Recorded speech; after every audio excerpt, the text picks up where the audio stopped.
दोस्तों, इमेजिन करो एक ऐसा फ्यूचर जहां न्यूक्लियर वॉर ने सब कुछ तबाह कर दिया था और इंसानों को अब एआई सिस्टम कंट्रोल करता था।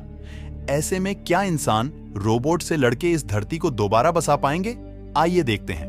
एपिसोड की शुरुआत में हम एमिली को देखते हैं, जो गाड़ी में रेडियो पर न्यूज सुनती शहर की तरफ जा रही थी। न्यूज कास्टर बताता है कि चाइना को लेकर यूएसए और रशिया का कॉन्फ्लिक्ट बहुत बढ़ चुका है और उसके तुरंत बाद एमिली को ऊपर से मिसाइल जाता हुआ दिखता है। वो गाड़ी से बाहर निकलकर देखती है कि उस मिसाइल ने कुछ ही सेकंड्स में पूरे शहर को राख में बदल दिया था। अब एमिली सपने से जागती है और अब उस मिसाइल के अटैक को 20 साल बीत चुके थे। वर्ल्ड वॉर ने पूरी इंसानियत को तबाह कर दिया था और एमिली सर्वाइवर्स के छोटे से टाउन में रहती थी, जहां वो सब फिर से दुनिया को बसाने की कोशिश किया करते। लेकिन इस काम में सबसे बड़ी रुकावट थी ऑटोफैक नामक ऑटो फैक्ट्री। यह factory AI based fully automatic थी और इसे युद्ध में जरूरी प्रोडक्ट्स मैन्युफैक्चर करने के लिए बनाया गया था। मगर अब प्रॉब्लम यह थी कि ऑटोफैक कंज्यूमर जम के प्रिंसिपल पर काम किया करती थी, मतलब कि अब भी जो कुछ प्रोडक्ट ऑटोफैक बनाएगी वो लोगों को हर हाल में यूज करने होंगे। इंसानों के पास आजाद रहने का कोई चांस नहीं था। ऑटोफैक अब एक ऐसे सिस्टम में बदल चुका था जो इंसानों ने कभी नहीं सोचा था। प्रोडक्ट सिर्फ यहीं बन सकते थे और कहीं किसी भी चीज की मैन्युफैक्चर बैन थी। इन प्रोडक्ट्स के साथ साथ वो लोग बहुत ज्यादा टॉक्सिक गैस और पानी भी बनाते, जिस वजह से धरती का बहुत सा हिस्सा रहने के काबिल ही नहीं रहा था। जिसका मतलब है कि युद्ध के बहुत साल पहले खत्म होने के बाद भी इंसान संभल नहीं पाए थे, क्योंकि ऑटोफैक दुनिया के सब मिनरल्स को कंट्रोल कर रहा था और इस सब की वजह से लोग अपने शहर से बाहर नहीं निकल पाते थे। ऑटोफैक ने हर जगह लोगों पर नजर रखने के लिए ड्रोन छोड़ रखे थे। अगर कोई भी ई टाउन से निकलने की कोशिश करता तो तुरंत मारा जाता। एमिली और टाउन के बाकी लोग ऑटो फैक्ट्री से बुरी तरह तंग आ चुके थे और चाहते थे कि यह बंद हो जाए, मगर यह करने के लिए उन्हें पहले वहां ऑटो फैक्ट्री के एआई से कांटेक्ट करके उसे बताना था कि युद्ध खत्म हो चुका है, क्योंकि उनका मानना था कि ऑटो फैक को युद्ध के दिनों में ऑपरेट करने के लिए बनाया गया था। इसीलिए युद्ध खत्म होने का सुन के वो खुद से ही बंद हो जाएगी और अगर उनका यह प्लान काम ना किया तो उनके पास दूसरा प्लान भी था। और एक दिन एआई से कांटेक्ट के लिए वो लोग कुछ प्रोडक्ट्स का ऑर्डर देते हैं ताकि वो उस एआई की अटेंशन ले सकें। उनकी टीम में एमिली टाउन का लीडर कर्नाड और रेवरेंड पादरी चुपके ड्रोन का वेट करने लगते हैं, जिसमें उनके ऑर्डर को लेकर आना था और ड्रोन के आते ही एमिली उसको शूट करके गिरा देती है। फिर वो लोग उसमें लगी चिप निकालकर अपनी लैब में ले जाते हैं, जहां एमिली, जो कि काफी जीनियस थी, वो किसी तरह उस चिप के से ड्रोन की कस्टमर सपोर्ट तक पहुंच जाती है और वो लोग सोचने लगते हैं कि हमें कस्टमर सपोर्ट में क्या मैसेज करना चाहिए कि उनका एआई से कांटेक्ट हो सके। लेकिन वो इस बात का भी ख्याल रख रहे थे कि उनके मैसेज की वजह से कहीं एआई कंफ्यूज होकर ड्रोन अटैक ना स्टार्ट कर दे। और तभी एमिली यह कहने का डिसाइड करती है कि प्रोडक्ट डैमेज हो चुका था जो उन्हें डिलीवर किया गया। उसने एआई को कंफ्यूज करने के लिए प्रोडक्ट के बारे में फेक वर्ड यूज किया था, जिसके बाद उन्हें रिप्लाई आता है कि कल कस्टमर सपोर्ट को उनके पास भेज दिया जाएगा। अगली सुबह कॉर्नर टाउन की मीटिंग बुलाकर लोगों को सारी बात बताता है। टाउन काउंसिल के लोग यह सुनकर डर गए थे। अगर कोनार्ड उन्हें समझाता है कि शायद हम आखिरी सर्वाइवर्स हैं और हमें उस फैक्ट्री को बंद करना है ताकि ह्यूमैनिटी आगे बढ़ सके, और अगर हमने इसे बंद ना किया तो पूरी इंसानियत खत्म हो जाएगी। कोनार्ड यह भी बोलता है कि अगर बातचीत से वह ऑटोफैक को बंद ना कर सके तो यह काम वो जी जान लगा के करेंगे। मीटिंग के बाद एमिली अपने न्यू बॉयफ्रेंड एविशई के साथ कुछ टाइम गुजारने के लिए चली जाती है। एविशई को बुक्स पढ़ने का बहुत शौक था और उसने बहुत सारी इंपॉर्टेंट बुक्स संभाल रखी थी, जिन्हें देखकर एमिली बोलती है कि आजादी मिलने के बाद यह नॉलेज लोगों तक पहुंचा सकता है। यहाँ एविशई उसको अपने प्यार का भी बताता है, मगर इससे पहले कि वह जवाब देती, एआई का शिप वहां पहुंच जाता है, जिसमें से एक ह्यूमनॉइड एआई एलिस निकलती है।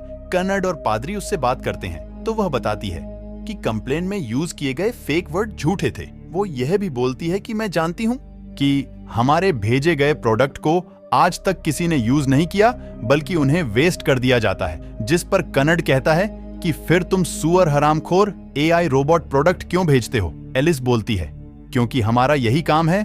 उसके बाद कर्नाड कहता है कि हमें तुम्हारी सर्विस नहीं चाहिए, तुम प्रोडक्ट्स बनाना बंद कर दो।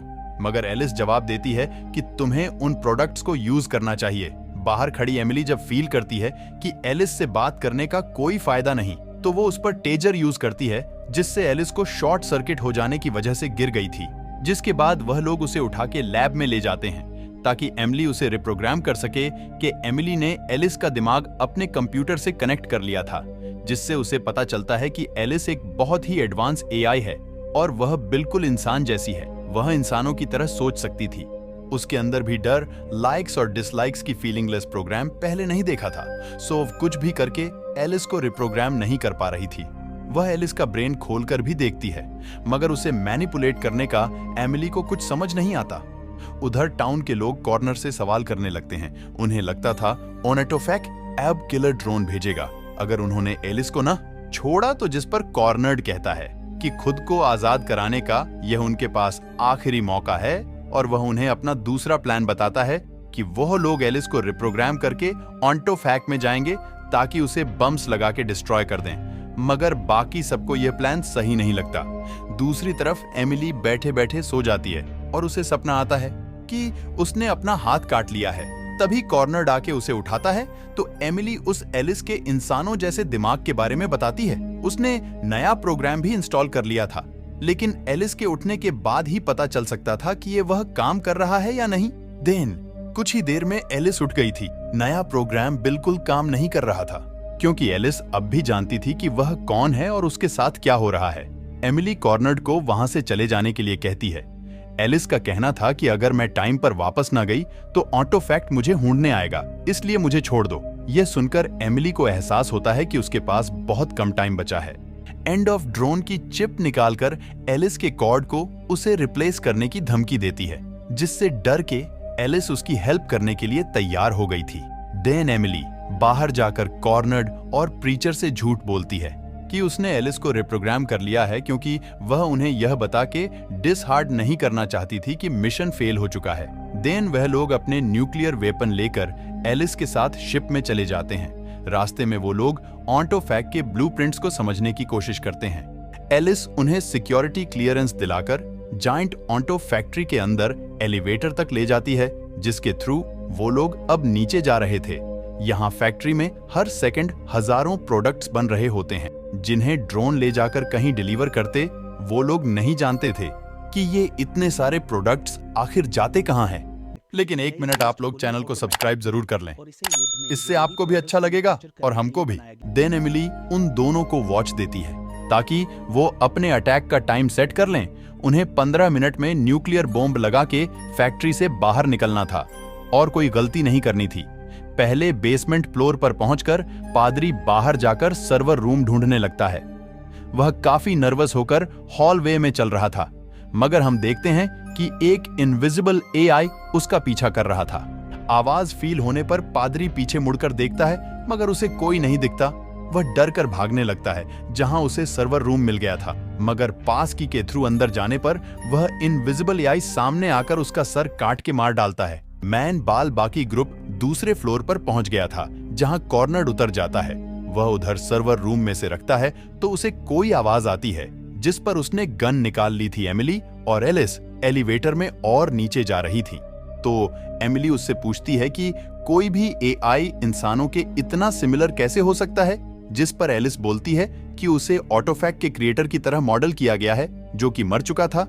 वह यह भी बताती है कि हर ह्यूमनॉइड एआई का मॉडल किसी न किसी इंसान पर बेस किया गया है, इसलिए वो उन्हीं की तरह सब काम कर सकते हैं। देन वो अगले फ्लोर तक पहुंच जाते हैं, जहां एमिली को एक इंक्यूबेटर मिलता है, जिसमें बहुत सारे ह्यूमनॉइड एआई थे जिन्हें अभी तक एक्टिवेट नहीं किया गया था। वहां लाइन के एंड में उसे कई एआई बहुत जाना पहचाना लगता है, तो वह क्रो बार से उस ग्लास को तोड़ देती है जहां उसका ही एआई वर्जन था। यह देखकर वह गुस्से से पागल हो जाती है। वह समझ गई थी कि ऑटोफैक्स सब लोगों को रिप्लेस करना चाहता है, जिस पर एलिस बोलती है कि वह रिप्लेस करना चाहता नहीं बल्कि कर चुका है। तभी एमिली को कॉर्नर्ड का फोन अलार्म बंद होता सुनाई देता है और आवाज के पीछे जाने पर वह देखती है कि कॉर्नर्ड भी एक एआई था, जिसे इनविजिबल एआई ने डिस्ट्रॉय कर दिया। तभी अचानक एलिस पीछे से एमिली को टेस्ट करती है, जिसके बाद हम उसे एक जगह देखते हैं जहां उसका ब्रेन कंप्यूटर से कनेक्टेड था। और एलिस उसकी मेमोरी एनालाइज कर रही थी। एमिनी उससे पूछती है कि यह सब आखिर चल क्या रहा है, जिस पर एलिस बोलती है कि मैं यह जानना चाह रही हूँ कि तुम्हारे मॉडल के साथ आखिर क्या गड़बड़ हुई। वो बोलती है कि सब इंसान युद्ध में मर गए थे, जिससे ऑटो फैक्ट्री बेमकसद हो गई। सो खुद को बंद करने की बजाय उसने बहुत ही एडवांस ह्यूमनाइड एआई रोबोट्स बना लिए, जो यह भी नहीं जानते थे कि वह एआई हैं। ऑटोफैक ने उन्हें फेक मेमोरीज देकर डिफरेंट टाउन्स में रख के पूरी दुनिया में फैला रखा था। मतलब कि दुनिया में ऐसी और भी बहुत सी एमिली और कॉर्नर्ड रह रहे थे और प्रोडक्ट यूज भी कर रहे थे, मगर इस एमिली के साथ कोई गड़बड़ हो गई जिसने इसे अलग बना दिया। और अब एलिस यही जानने की कोशिश कर रही थी कि आखिर प्रॉब्लम क्या हुआ। एमिली को यह सब सच्चाई जान के बहुत दुख हो रहा था कि वह सब लोग फेक थे, इवन कि वह खुद भी। तभी एलिस बोलती है कि यही सच है और अब वह मिसाइल भेज के उस टाउन को तबाह करने वाली है ताकि दोबारा उसे रीस्टार्ट किया जा सके, क्योंकि उसे डर था कि एमिली की तरह वहां बाकी लोगों के माइंड्स भी करप्ट हो चुके होंगे। एमिली उसे बैक करती है कि ऐसा ना करो, मगर एलिस नहीं सुनती। तभी उसे एमिली के सिस्टम में एक एरर मिलता है जो कि कंप्यूटर वायरस था और उसके कोड के अंदर रखा गया था। और यहाँ एक बहुत बड़ा ट्विस्ट सामने आता है। हाँ, एमिली रिवील करती है कि वह पहले से जान गई थी कि वह एक एआई है। सो उसने खुद यह वायरस अपने अंदर रखा ताकि बाकी सबको इफेक्ट करके उन्हें टेक ओवर कर सके। साथ ही वह एक्सप्लेन करती है कि मुझे सोते में रियल एमिली की मेमोरीज दिखने लगी थी। सो एक दिन उसने खुद को कट लगा के यह जान लिया था कि वह एआई है। वह पूछती है कि मुझे किससे मॉडल किया गया है, तो यहाँ रिवील होता है कि एमिली ही ऑन्टोफैक्ट की असल क्रिएटर थी, जिसकी वजह से उसकी कुछ मेमोरी और ह्यूमैनिटी एआई वर्जन में भी रह गई। इसलिए बाकी एआई की जगह एमिनी को ज्यादा इमोशंस फील होते थे, इवन के सेक्स भी। उसके टाउन में बाकी एआई भी इंसानियत को समझते थे। सो इसलिए उसने ऑटोफैक को रोकने का प्लान बनाया। अपने इस काम के लिए उसने एलिस को यूज किया था और जानबूझ के पकड़ी गई थी ताकि अपना वायरस फैला के ऑटोफैक बंद कर सके। और यहाँ हम देखते हैं कि फैक्ट्री में हर चीज शट ऑफ होने लगती है और एलिस भी, जिससे हम जान पाते हैं कि वह न्यूक्लियर बम्स नहीं बल्कि एमिली का माइंड वायरस था। लास्ट सीन में हम देखते हैं कि एमिली टाउन वापस चली गई है, जहां थोड़ी दूरी पर फेल मिसाइल्स पड़े थे। तभी वहां उसका बॉयफ्रेंड आता है और एमिली भागकर गले मिलते हैं और इसके साथ ही यह मूवी यहीं पर खत्म हो जाती है।